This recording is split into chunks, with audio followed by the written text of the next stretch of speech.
پھر سوال پیدا ہوتا ہے کیا یہ سوسائٹی باقی لوگوں سے الگ ہے؟ اب یہ ہم بات کریں گے کہ آپ نے ایک اسلامک سوسائٹی قائم کر دی، کیا یہ جو مسلمان نہیں ہیں اس میں مسلمان ہم نے سب کو ماننا ہے جنہوں نے کلمہ پڑھ لیا ہے، جو مانتے نہیں ہیں دل سے مسلمان، اب اس میں قرآن میں ہے کہ اے نبی ان سے کہہ دو کہ تم صرف مسلمان ہوئے، ایمان تمہارے دلوں میں داخل نہیں ہوا، کیا ان کی نمازیں قبول نہیں ہوں گی؟ اللہ کہتے ہیں کہ انہوں نے بے شک ڈر کے جس طرح بھی اسلام قبول کیا ہے، اللہ تعالیٰ غفور و رحیم ہے۔ اور یہاں پہ کیا کرتے ہیں ہم، یعنی آپ سرٹیفکیٹ ان کو دیکھ رہے ہیں کہ کوئی اگر رفع دین سے کر رہا ہے، کوئی ہاتھ جوڑ کے، کوئی باندھ کے چھوڑ کے ان کو مارنے کے در پہ ہو جاتے ہیں، جبکہ اللہ تعالیٰ کے نبی نے، اللہ نے اور اسلامک سوسائٹی کا جو ایک کانسٹیٹیوٹ دیا ہے اس کے مطابق یہ بتایا ہے کہ آپ نے کسی کو یہ سرٹیفکیٹ آپ نہیں بانٹ سکتے، اور ایمان کے لیے کوئی آلہ نہیں بنا، یعنی جو اس بات کا فیصلہ کر سکے کہ اس کے دل میں ایمان ہے، اس کے دل میں ایمان نہیں ہے، تو ایسا کوئی آلہ جو ہے وہ نہیں بنایا گیا، ٹھیک ہے جی۔ اور اس کے بعد آپ نے کیا یعنی چیز پیدا ہوتی ہے کہ باقی سوسائٹیز، جی اب باقی غیر مسلم ہے، کوئی بھی لوگ ہیں آپ کے بردر اسلامک کنٹریز ہیں، حتیٰ کہ ہندوؤں سے ہم الگ ہوئے ہیں، تو کیا ہم جو ہے، ہمیں جو انہوں نے بیوقوف بنائے رکھا 75 سال سے کہ وہ جناب آپ کے دشمن ہیں؟ کیوں؟ بینگ کا مسلم آپ کو ذہن میں رکھنا ہے کہ تمام، خواہ وہ کافر ہوں خواہ مسلم ہوں، جتنے بھی لوگ ہیں وہ ایک، ہمارا باپ کون ہے؟ حضرت آدم، والدہ کون ہے؟ حضرت حوا، ان کی اولاد سے ہیں، تو اس ناطے سے وہ ہمارے بھائی ہیں،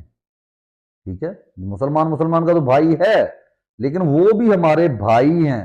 اور یہ میں اپنی طرف سے نہیں کہہ رہا، آپ قرآن کا مطالعہ سورہ حجرات میں پوری تفصیل سے پڑھیں اس کو، بلکہ یہاں پہ ویڈیو بھی میں نے رکھی ہوئی ہوگی، اس کو ترجمہ آپ سنیں، اس میں آپ کو ایک ایک چیز کلیئر ہو جائے گی کہ ان کو بھی آپ نے بھائی سمجھنا ہے۔ ہاں آپ نے یہ نہیں کہ ان سے اس بات کو دیکھنا ہے کہ آپ کے خلاف سازش نہ کر رہے ہوں کچھ ایسا،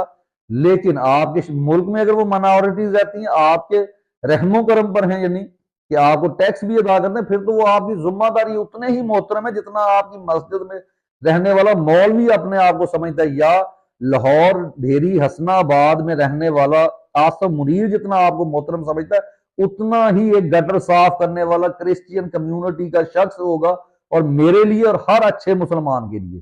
جو مسلمان سوسائٹی کا حصہ ہے، جو مسلمان ہے، اس کے لیے وہ معنی رکھے گا، اور ان کے ساتھ بھائی چارہ بھی ہوگا۔ اور اللہ تعالیٰ نے نہیں کہا کہ اپنے کفار چچاؤں کے ساتھ، بھائیوں کے ساتھ آپ قطع تعلقی کر لیں، بلکہ ان سے، ہاں اگر وہ اسلام کے خلاف لڑتے ہیں پھر ان کے خلاف لڑنا ہے، ادروائز آپ ان کے خلاف نہیں جا سکتے، ان کے ساتھ بھائی ہیں وہ آپ کے، یعنی وہ آپ کے کہہ لیں کہ جسمانی طور پہ وہ حضرت آدم کی اولاد ہیں، کیسے ہے کہ وہ آپ کے بھائی نہیں ہو سکتے؟ اور یہاں پر یہ دین وغیرہ کے سرٹیفکیٹ آپ نے نہیں بانٹنے، ٹھیک ہو گیا جی۔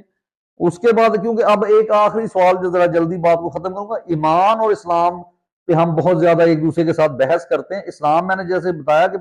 ایمان کو آپ نہیں ماپ سکتے، اسلام کیا ہے؟ اسلام جو ہے زبان سے کہہ دینا، اس بات کا اقرار کر لینا اللہ پر، اشہد اللہ الہ الا اللہ واشہد ان محمد عبدہ ورسولہ، اور اس پہ اقرار کرنا،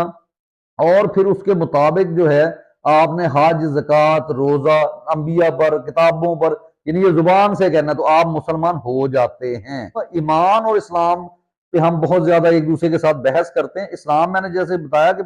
ایمان کو آپ نہیں ماپ سکتے، اسلام کیا ہے؟ اسلام جو ہے زبان سے کہہ دینا، اس بات کا اقرار کر لینا اللہ پر، اشہد اللہ الہ الا اللہ واشہد ان محمد عبدہ ورسولہ، اور اس پہ اقرار کرنا، اور پھر اس کے مطابق جو ہے آپ نے حج، زکوٰۃ، روزہ، انبیاء پر، کتابوں پر، یعنی یہ زبان سے کہنا، تو آپ مسلمان ہو جاتے ہیں۔ اب مومن کیا ہے؟ مومن میں کے لیے صرف 3 شرائط ہیں، اطیع اللہ، یعنی اللہ پر جو ایمان لاتے ہیں، اطیع اللہ تو وہ کہا گیا ایمان لانا اللہ پر، اس کے رسول پر، اور پھر اللہ کی راہ میں جہاد کرنا اپنی جان سے، مال سے، اور مکمل طور پر کنوکشن، یعنی at the level of convection جو ہے اللہ تعالیٰ بغیر کسی ڈاؤٹ کے اللہ اور اس کے نبی پر ایمان اور جہاد کرنا، یہ ایمان ہے۔ تو ایمان اور اسلام کی جب میں بات کر رہا ہوں، تو اسلام تو جو ہے وہ تو منہ سے کہہ دینا، اقرار کر لینا۔ اب یہاں پہ سوال پیدا ہوتا ہے کیا جو ہے مسلمان جو ہیں، جو دل سے بھی ابھی پورے مسلمان نہیں ہوئے، جن کے بارے میں کہا کہ ایمان تمہارے دلوں میں نہیں اترا، اور کیا ان کی نمازیں قبول نہیں ہوں گی؟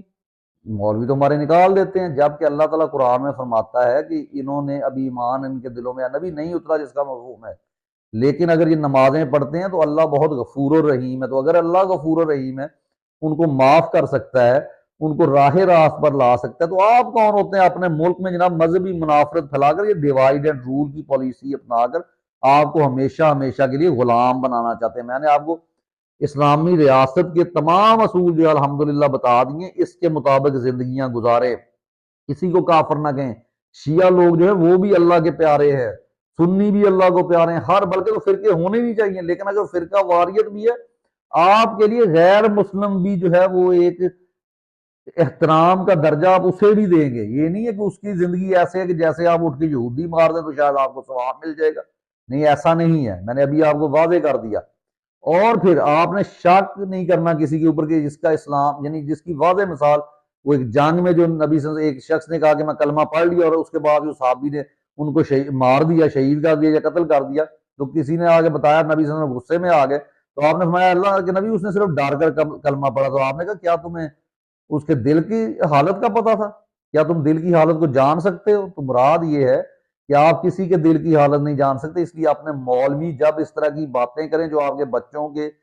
غلط طرف لے کے جاتی ہیں، ان کو مس گائیڈ کرتی ہیں، ان مولویوں کو شٹ اپ کال دیں، اپنے ریاستی اداروں کو شٹ اپ کال دیں جو آپ کو دین کے خلاف، کتاب کے خلاف اور آئین میں جو لکھا ہے اس کے خلاف چلتے ہوئے قانون بناتے ہیں اور پھر اس کے مطابق جو فیصلے کرتے ہیں اور رشوت کو جو ہے وہ لیگلائز کرنے کی کوشش کرتے ہیں۔ اب مومن کا کیا وہ تو کہہ دیا کہ مسلمان کیا ہے، مومن کے لیے یہ ہے کہ اللہ اور اس کے نبی پر ایمان لانا اور پھر جہاد کرنا۔ جہاد یعنی فی سبیل اللہ جب کرنا، اس میں کیا ہے کہ ایمان کا لیول اس درجے تک ہو جانا کہ جہاں پہ کوئی شک ہی نہ گزرے کہ اللہ تعالیٰ پر، نبی صلی اللہ علیہ وسلم پر اور ہر عمل کے اوپر، اور جس کی واضح مثال حضرت امام حسین جو یزید کے لشکر کے آگے ڈٹ گئے، جو اس کی آج کی مثال اگر ڈھونڈنا چاہیں، عمران خان جیل میں بیٹھا جو قرآن کی صورتیں پڑھتا ہے، آیتیں پڑھتا ہے، آپ تک پہنچاتا ہے اور بتاتا ہے کہ مجھے اللہ کے اوپر یقین ہے، یہ ہے ایمان۔ اور باقی مسلمان وہ تو ہمارے جتنے علماء کرام ہیں یہ بھی مسلمان ہیں، اور یہ بلکہ ان میں تو کچھ ایسے بھی ہیں جو اسلام کی بیسک جو سوسائٹی کے جو بنیادی چیزیں ہیں جو کہ اساس ہیں سوسائٹی کی، اس کے خلاف جاتے ہیں۔ لیکن ہم لوگ کیا ہیں، ہم نے آنکھیں بند کر کے ان کے پیچھے لگے ہوئے ہیں، ان لوگوں کے پیچھے ہیں جو ڈیوائڈ اینڈ رول کی پالیسی اپنا رہے ہیں، تو ان سے بچنا ہے اور ہم نے کوشش کرنی ہے کہ مکمل طور پر ایک اسلامی معاشرے کی بنیاد رکھی جائے، اور ہر شخص جب رشوت دینی بند کر دے گا، جب وہ غیبت کرنی بند کر دے گا، جب وہ سپائن کرنی بند کر دے گا، جب ایک اس کی انٹیگریٹی ہوگی، جب وہ بھوکا رہنا پسند کر لے گا، جب وہ دیکھے گا کہیں پہ جسٹس نہیں ہو رہا تو اس کے خلاف کھڑا ہو جائے گا، جب وہ دیکھے گا کسی کے ساتھ زیادتی کی ہے تو جتنی اس کی طاقت ہے اس کے مطابق اس کے خلاف لڑے گا، تو انشاءاللہ جو ہے وہ ایک اسلامی سوسائٹی، اسلامک سوسائٹی جو ہے ضرور قائم ہوگی۔ اور اگر کوشش بھی ہم کرتے رہیں گے تو ہمارا اللہ تعالیٰ ہم سے راضی ہوگا، اور قیامت والے دن ہم سر اٹھا کر اپنے نبی کا سامنا کر سکیں گے کہ اے نبی، اے میرے اللہ، ہم نے تیرے دین کے لیے سر کو جھکایا نہیں، کیونکہ ہمیں یقین تھا کہ زندگی موت صرف اللہ تعالیٰ کے اختیار میں ہے، نہ اس کی مرضی کے بغیر موت آ سکتی ہے، نہ کوئی آپ کو ذلیل کر سکتا ہے۔ بہت شکریہ، یہ تھوڑا سا وی لاگ لمبا ہو گیا، لیکن اس وی لاگ کا مقصد یہ ہے کہ میرے بچوں کو، جو آپ کے بچے ہیں وہ میرے بھی بچے ہیں، میں استاد ہوں، میں اس قوم کا استاد باپ ہوتا ہے، تو آپ کے بچوں تک یہ میرا اگر پہنچ جائے پیغام، میری نسلوں تک پہنچ جائے، تو میں بھی یہ کہنے کے قابل ہوں گا، اللہ میں بہت نیک، بہت پارسا مسلمان نہیں تھا، لیکن میں نے کوشش کی کہ تیرے دین میں جو چیزیں مجھے سمجھ آتی تھی، جو میں قرآن کو پڑھتا تھا ترجمے کے ساتھ، انگلش ترجمے کے ساتھ، اردو ترجمے کے ساتھ، تو میری کوشش ہوتی تھی اور بہت سارے علماء کو سن کر اور تم سے دعا کرتا تھا کہ مجھے جو ہے سیدھے راستے پر رکھ۔ یہ دعائیں آپ کریں، اپنے بچوں کو اس پر لگائیں، اور جو حرام کی کمائی کے ذریعے عیاشی کرنے سے بہتر ہے کہ حلال کھانا خفاقوں کے ساتھ زندگی بسر ہو جائے، یہ بہتر ہے۔ اور ایک ہجوم اگر غلط لائن پہ جا رہا ہے، ایک سیدھی راہ کی طرف بے شک ایک اکیلا شخص یا کوئی بھی نہیں جا رہا، آپ کا چلنا اس پہ بہتر ہے، اور جھوٹ بول کر جیتنے سے بہتر ہے سچ بول کر ہار جاؤ۔ اور آپ نے Thank you for watching our video. If you think that our videos are beneficial for the people, for your kids, for the students, for your friends, for Muslims and even non-Muslims, so then like, share, comment,